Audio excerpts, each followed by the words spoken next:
I've watched GTA 6 Trailer 2 close to 100 times now. Yes, I am mentally ill. And today I want to cover a bunch of tiny details, references, and Easter eggs that I didn't notice my first few times watching. Because the amount of detail in this trailer, as well as the 70 screenshots that Rockstar gave us, is just absolutely insane. And I want to start off with possibly the most impactful detail in this entire video, and that's the license plates on a bunch of cars. Obviously, most of the cars have a Leonida license plate, that is the state of Florida in GTA 6, but there are a bunch of cars that have different license plates, mostly Gloriana license plates. Now, if we compare this to the real-life counterpart, you can see that this is a parody of the Georgia license plate. This is interesting for a couple of reasons, and there's a chance that we could be getting more than just Leonida in GTA 6. For example, the Mount Caliga National Park is bigger than any mountains that are in Florida in real life. And there's a good chance that this location is actually in Georgia or Gloriana.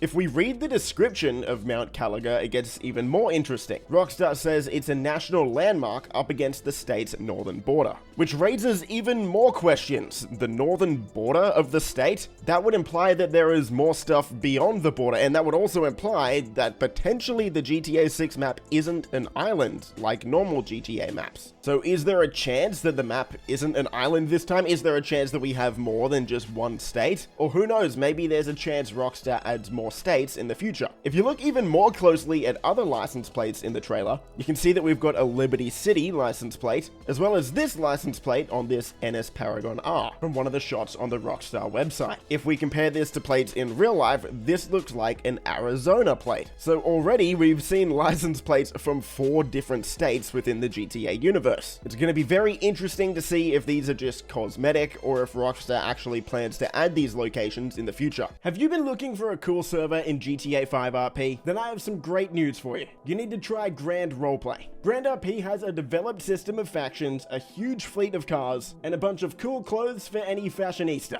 All of this is collected here. The most important plus, you can start playing it for free, literally in a couple of clicks. The first thing you need to do is follow the link in the description to the project website, fill out all the fields, and create your character. It's very important to register through the site, because this way you can get one of 3 premium cars to choose from right at the very beginning of the game. It's also easy. The main thing you don't want to forget to do is enter My ID in the special field. Doing this will give you a nice bonus in the form of in-game currency and VIP status for a quick start. Recently on the server there's a new battle pass, which opens up access to exclusive rewards and more content, making the game even more exciting. So check out Grand RP in the link down below, and thank you to Grand RP for sponsoring today's video. Next, I want to talk about Michael's boat from GTA 5. If you've played GTA 5's story, you'd know that Michael's boat got stolen, and there's been a fan theory for a while now that it would make sense if the boat somehow ended up in Leonida. Well, if we have a look inside Jason's house when he's watching TV, in the photo frame on the left you can see what looks to be the exact same boat as Michael's. Shout out to Cyberboy, who I believe found this one, and it makes perfect sense. It's a cool reference to an iconic character in the franchise, and hopefully we can actually find his boat cruising around the Florida Keys somewhere. That would be pretty cool. Also in this shot on the TV, we have a look at Phil's ammunition. Now there's a lot of people speculating this is Phil Cassidy from GTA Vice City, and there's a decent chance it's a reference to Phil, but it's definitely not Phil Cassidy himself. The reason? Well, just have a look at Phil Cassidy in GTA Vice City. You notice something different about him? Yeah, he's only got one arm. If we zoom in on any cash that we can see in the trailer, most notably in the strip club scenes, we can actually see that the presidents on the cash are directly from Red Dead Redemption 2. The one on the $10 note is Thaddeus Waxman, and the president on the $1 bill is President Harden. In a lot of the artwork that Rockstar released alongside the trailer, you can see some clear references to original Vice City characters. This Raul Batista artwork here, where he's wearing the white suit with the purple shirt, is a clear throwback to Lance Vance. Here we can see Brian is wearing a red shirt with gold or yellow flowers, which is the exact same color scheme as the shirt Ricardo Diaz was wearing in Vice City, and we can see our main male protagonist, Jason, wearing a shirt with palm trees just like Tommy Vercetti did. As soon as Lucia gets out of prison, we can see that she has an ankle monitor on her right ankle. Now, of course, this has been highly speculated to be some sort of gameplay mechanic within GTA 6, where Rockstar is sort of gonna limit Lucia, at least, to certain parts of the map. map. You can see her wearing this ankle monitor throughout most of the trailer, but there are a couple of scenes, these two in particular, where she isn't wearing it. The scene where Jason and Lucia are breaking out of this apartment building with the helicopter and the police chasing them, as well as this scene where they're making out in the motel, which of course means one of two things. Either these two scenes are flashback scenes, and these are in the lead up before Lucia went to prison, or at some point in the story, Lucia breaks the ankle monitor off, or eventually she just doesn't have to wear it anymore maybe. But it's definitely some food for thought there. Just keep in mind that maybe a few of these scenes in the trailer are actually in the lead up, sort of like a prologue maybe. Our mobile phones are going to be a massive part of GTA 6, of course, especially with GTA Online going forward. And if we zoom in on this pool shot of Lucia, you can actually very vaguely, it's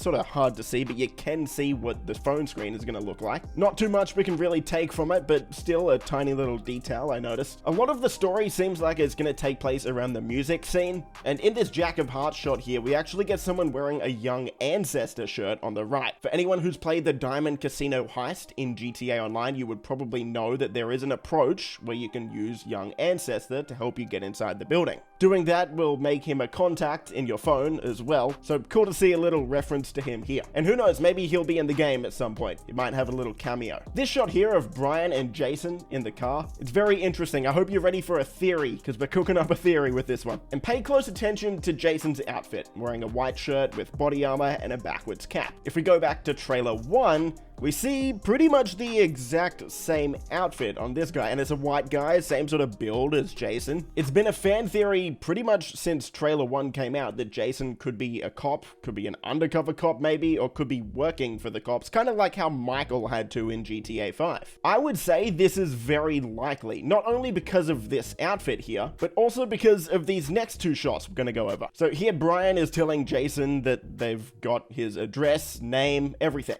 And we see Jason wearing this dark collared shirt with his sleeves rolled up. The very next scene, we see someone in the side of the screen wearing the exact same shirt as Jason. Now, we don't know for sure that this is Jason, but when it comes to Grand Theft Auto games, you don't normally get cutscenes unless your character is there, right? Like, if you think back to pretty much any GTA game, all of the cutscenes involve one of the characters that you're playing, unlike other games. So if we're getting a cutscene of these police, you would assume that one of our characters has to be there with them. So it would make complete sense that Jason is in the room. Does this mean that he is actually a police officer? Not necessarily. Again, this could be something like how Michael had to work for the FIB and the IAA in GTA 5. Raul Batista seems like he's gonna be one of the characters that gets us into heists, because the first snippet of heist gameplay we get in this shot here, we can actually see the characters wearing the same outfits in one of the shots on the website here with Raul. What's interesting is this snippet here with Raul seems to be paying homage to the movie Heat. Anyway, Raul seems like a really cool character. I want to learn more about him. Hopefully we will over the next year. For anyone who looked at the 2022 leaks, one of the most iconic scenes was when Jason was talking to someone talking about Jay Norris. Jay Norris, he's dead, is he? That scene.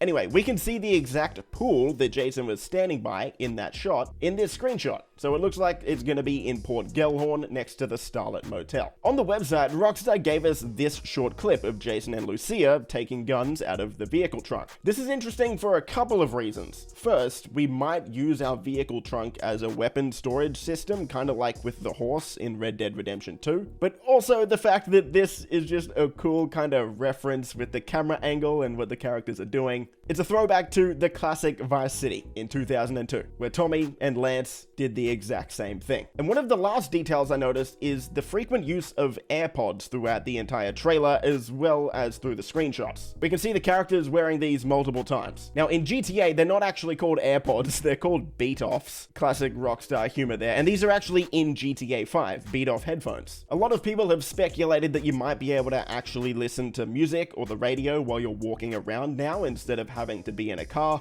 And hopefully this is the case, but just keep in mind that these are in GTA 5 or GTA Online, and we can't do that in GTA Online. However, if you look at some of the interiors of the cars, you can see what looks to be a Spotify parody app on the screens. So who knows? And we'll wrap it up there. If you enjoyed, leave a thumbs up, subscribe for more stuff like this. If you have any other details that you noticed or any theories about the trailer, let me know in the comments down below. Might make some videos on it over the next few weeks. Thanks, stay safe, and I'll see you in the next video.